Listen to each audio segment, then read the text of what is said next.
communists, made bold by months of small-scale raiding across the 38th parallel, finally launched their undeclared, all-out war of conquest. You can find quotes of people saying, as soon as they see American soldiers, the North Koreans will turn and run, which proved to be so wrong. And the North Korean soldiers proved to be very formidable fighters and did not turn and run in the face of American forces. A surprise attack and defeat on the battlefield left America reeling. It would be up to Douglas MacArthur to regain the initiative. But how? MacArthur believed that Korea was a matter of timing. The North Koreans are going to push these people down the peninsula. I need to come in behind them, the hit them where they ain't strategy. If he can cut off those rail lines, he'll have the North Koreans in a bag down in the south and be able to pretty much clear up the situation in a couple of weeks. MacArthur chose an unlikely spot for his high-risk gambit, Inchon, a port city on Korea's western coast. MacArthur's own assessment of Inchon was that it was a 5,000 to 1 shot. Everything had to come off immediately as planned, right on the dot. Could America and its allies push back the North Korean invasion? And how far would President Truman go in the global fight against communism?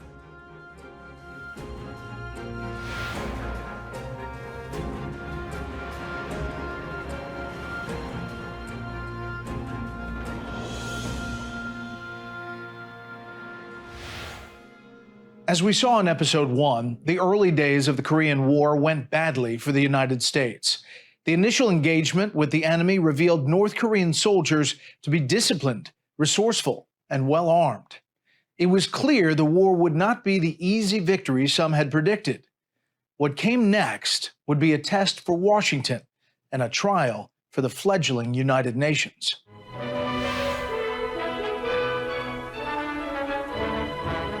Delegates representing 46 nations came to San Francisco on April 25, 1945.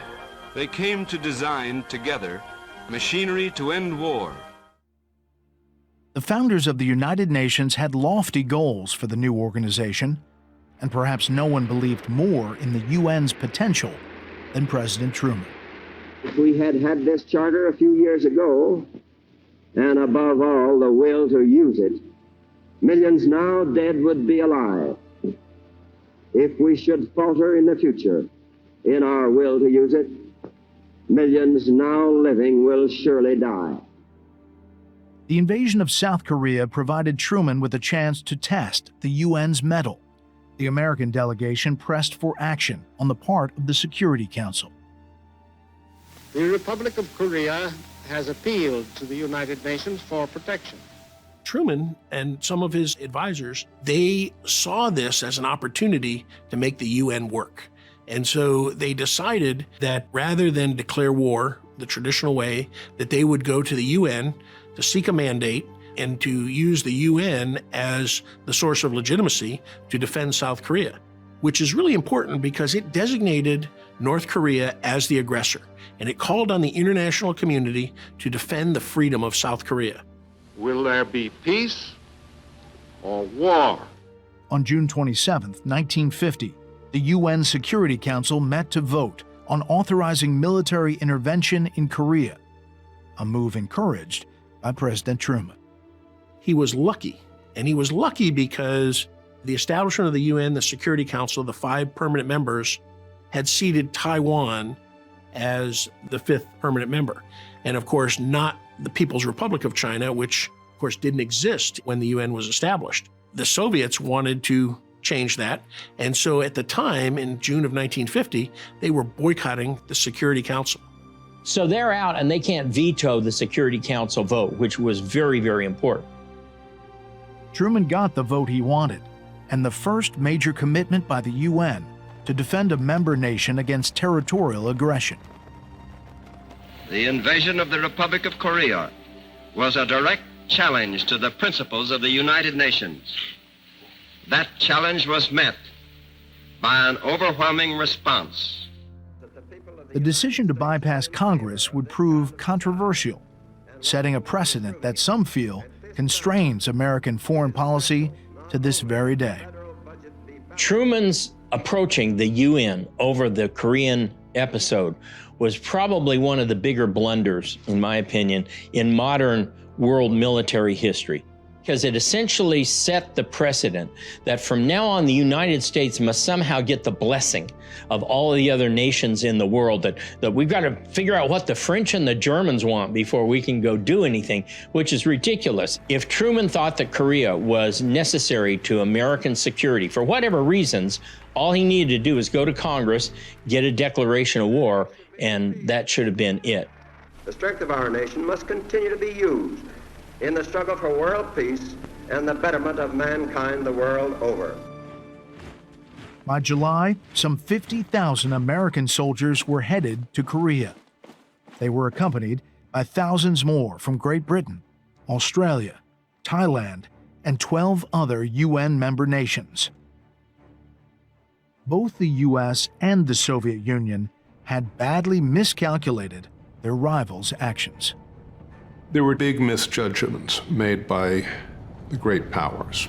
The first was the misjudgment by the communist side that the United States wouldn't step in. In a way, you can't blame them so badly because there were a lot of people in the US who didn't think that the United States would step in or should step in. It was only in the heat of the invasion that the US decision to intervene became apparent.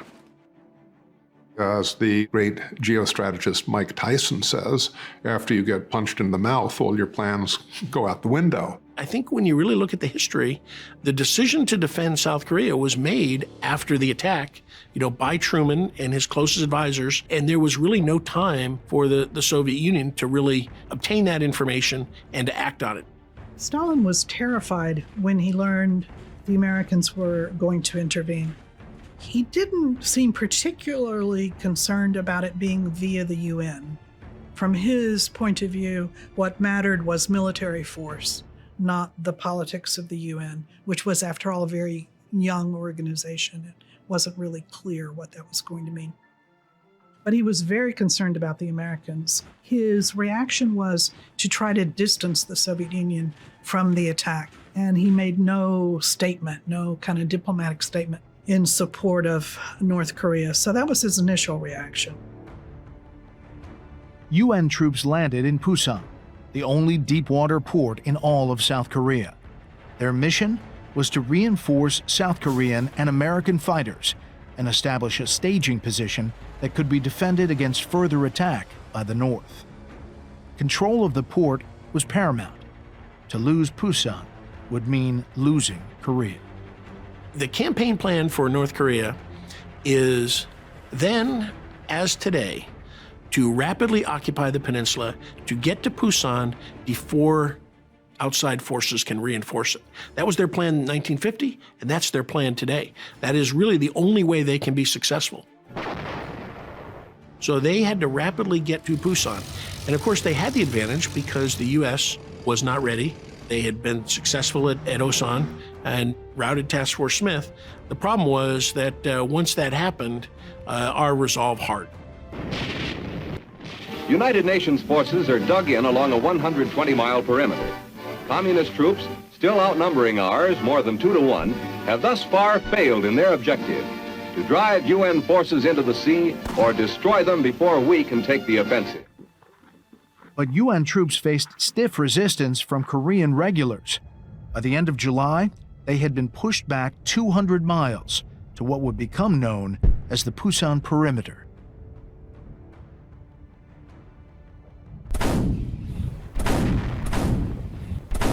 By July of 1950, North Korea was in control of all of South Korea except for the area south of the Naktung River. On July 29th, U.S. General Walton Walker issued his stand or die order, telling his division commanders, quote, "We are fighting a battle against time. There will be no more retreating, withdrawal, or readjustment of the lines, or any other term you choose. There is no line behind us to which we can retreat. There will be no Dunkirk. There will be no Bataan.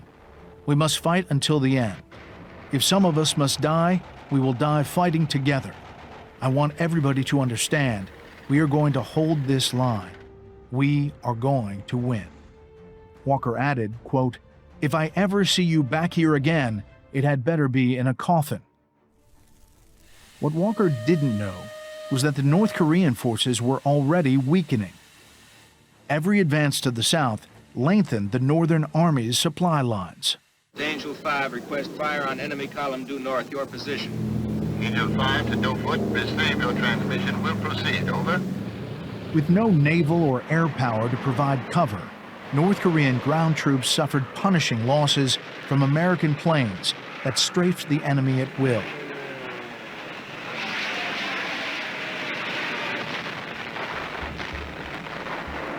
Critical bridges, roads, and railways were destroyed by American bombers. So North Korea really depended on human power. Going all the way to Busan, the lines of communication are extended.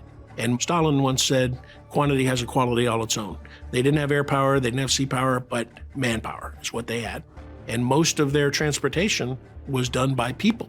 And of course, what the Koreans from the North did was they, basically enslaved South Koreans to carry their supplies.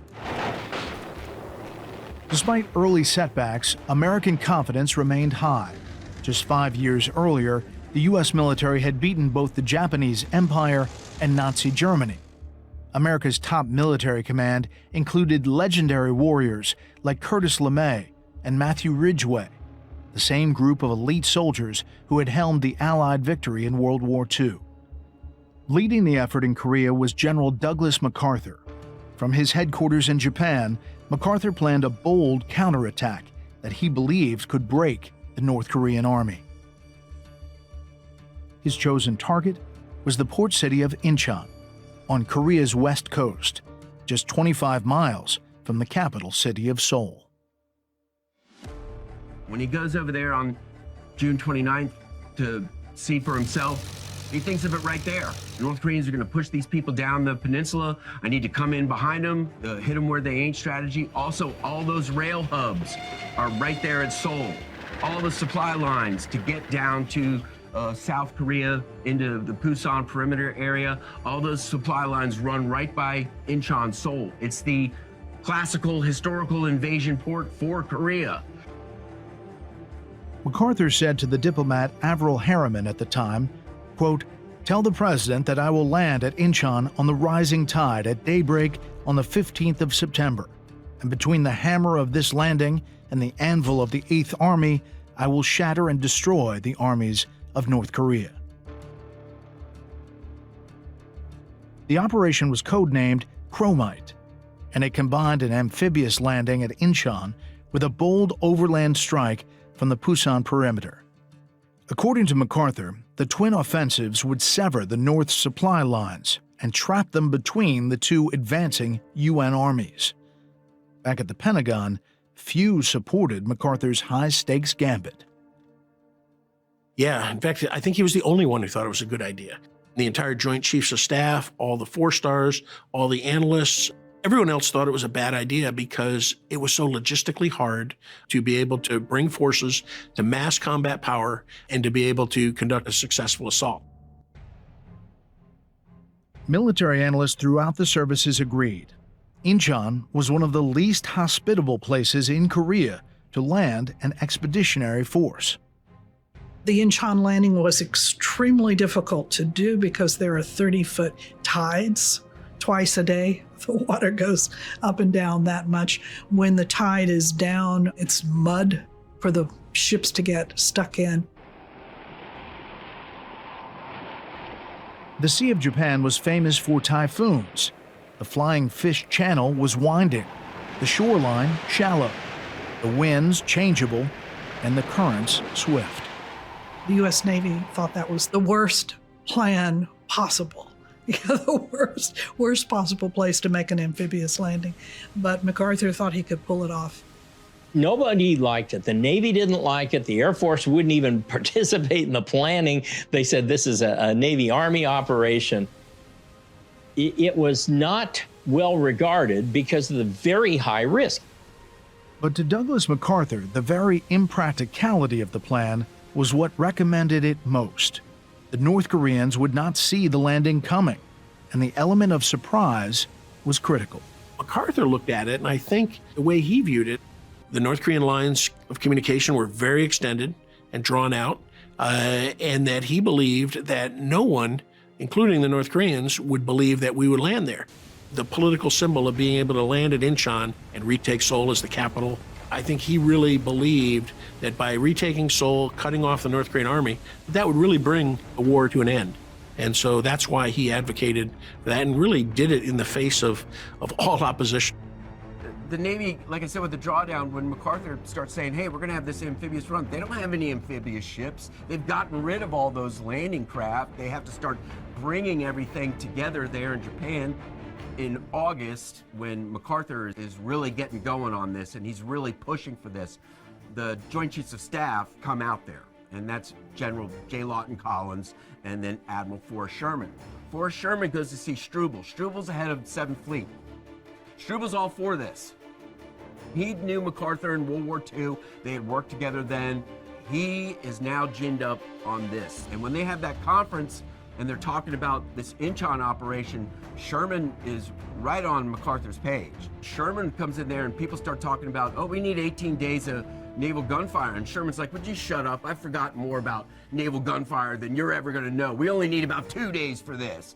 And when they worry about taking the ships up Flying Fish Channel, Sherman's like, I wouldn't hesitate take my destroyer up that channel. And MacArthur, spoken like a farragut, just like that.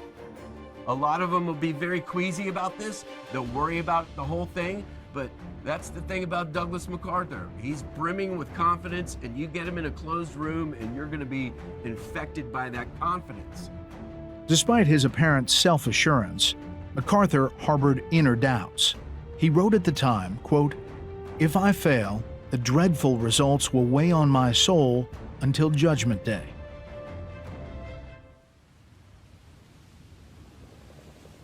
The first U.S. ships left Japan on September 12th, amid reports of a brewing typhoon. 50 more were dispatched from the Japanese port of Kobe. More troops were en route from Busan. Elements of the 77th Task Force set the stage for invasion. An end run behind the North Korean line. Destroyers open up.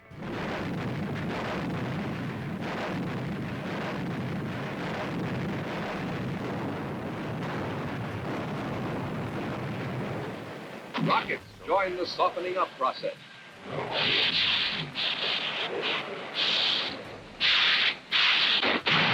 General MacArthur watches from the bridge of the flagship. This landing is a calculated risk. General MacArthur is using many of his reinforcements from the south. On September 15th, 262 vessels and an army of 70,000 troops were at anchor off the west coast of Korea. When the water crested that evening, UN forces attempted the first landing. Due to the extreme tides, the initial wave of soldiers would have to hold the beaches until the seas rose again, some 12 hours later. Once again, the Marines are sticking their leather necks out.